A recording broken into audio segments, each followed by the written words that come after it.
Israel Iran அமெரிக்காவினுடைய போரானது இன்றைய நாள் 10வது நாளாக தொடர்ந்து இடம்பெற்று வருவதை நாம் அவதானிக்கக்கூடியதாக இருக்கிறது. இவ்வளவு நாட்களும் அமெரிக்காவினுடைய பதிலை எதிர்பார்த்து கொண்டிருந்தோம். அமெரிக்க ஜனாதிபதி டொனால்ட் ட்ரம்ப் ஏதாவது ஒரு தீர்வு சொல்வார், போர் நிறுத்தத்துக்கான ஒரு சாத்தியக்கூட்டுக்கு வருவார், ஒரு இணக்கப்பாட்டுக்கு வருவார், பேச்சுவார்த்தைக்கு வருவார் என்று சொல்லி நாங்கள் எதிர்பார்த்து காத்திருந்தோம். ஆனால் ஈரான் பேச்சுவார்த்தைக்கு செல்லுகின்ற பொழுது அது நடைபெறாது, காலம் தாமதித்து விட்டு என்றபடியும் சொல்லி இருந்தார். அதன் பிற்பாடு அமெரிக்க ஜனாதிபதி டொனால்ட் ட்ரம்ப் சொல்லி இருந்தேர் ஈரான் சரணடைவதை தவிர வேறொரு வழிகளும் இல்லை என்று சொல்லி. அப்ப அமெரிக்காவினுடைய பக்கம் பலம் இருக்கிறதை போன்று நாம் அமெரிக்கா என்ன செய்யும் ஈரான் அடிபணிந்துதான் போகும், ஈரான் என்ன செய்ய போகிறது, போர் நிறுத்தம் வருமா இல்லையான்னு சொல்லி பலதரப்பட்ட விடயங்கள்ல நாங்கள் அதையே அவதானித்துக் கொண்டிருந்த நேரம் இருக்கின்ற பொழுது திடீரென்று ஈரான் ஒரு அறிவித்தலை விடுத்திருக்கின்றது. அமெரிக்கா இஸ்ரேலுடைய அந்த இராணுவத்தினுடைய நடவடிக்கைகள் தொடரும் வரை ஈரான் போரை நிறுத்தாது என்ற விடயத்தை அறிவித்திருக்கிறது. போர் நிறுத்தம் என்ற பேச்சுக்கே இடம் இல்லை என்ற விடயத்தை ஈரான் அதிரடியாக தெரிவித்திருப்பதை நாங்கள் பார்க்கின்றோம்.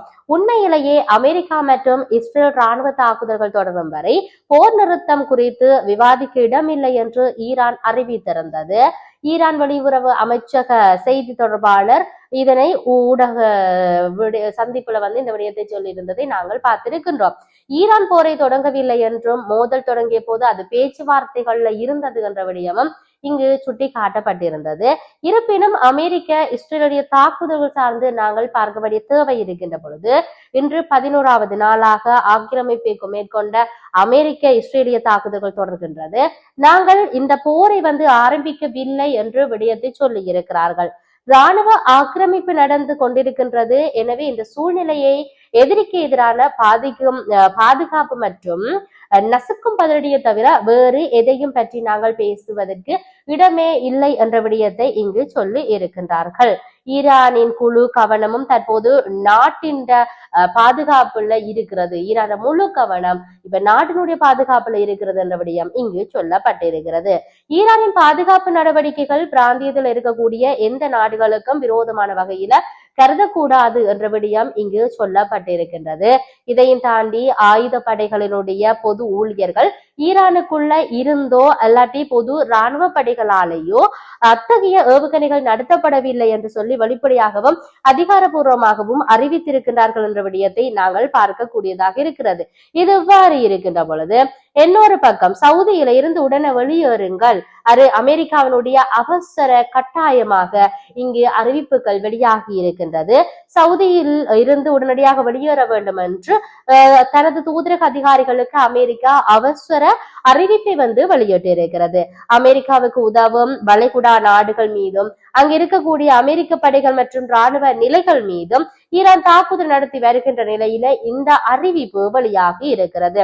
ஈரான் போர் ஆரம்பமானதுல இருந்து கட்டாய வெளியேற்ற அறிவிப்பு வெளியானது இதுவே முதல் முறை என்று சொல்லி அங்கு சொல்லப்பட்டிருக்கின்றது.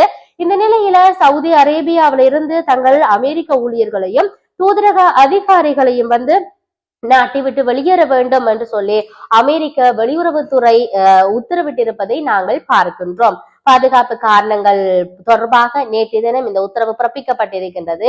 ரியாதில் உள்ள தூதரகம் அதாவது முக்கிய பணியாளர்களுடன் சொல்லப்படுகின்றது என்ற விடயமும் தற்காலிகமாக இந்த நடவடிக்கைகள் சார்ந்து தெளிவூட்டல்கள் வழங்கப்பட்டுக் கொண்டிருக்கின்றது என்ற விடயமும் இங்கு பேசு பொருளை உண்டு பண்ணி இருக்கிறது என்ற விடயத்தை நாங்கள் பார்க்கக்கூடியதாக இருக்கிறது. இதையும் தாண்டி ஈரானின் வான்வெளி தாக்குதல்களால் மீண்டும் உச்சகட்ட பதற்றம் ஏற்பட்டிருக்கின்றது.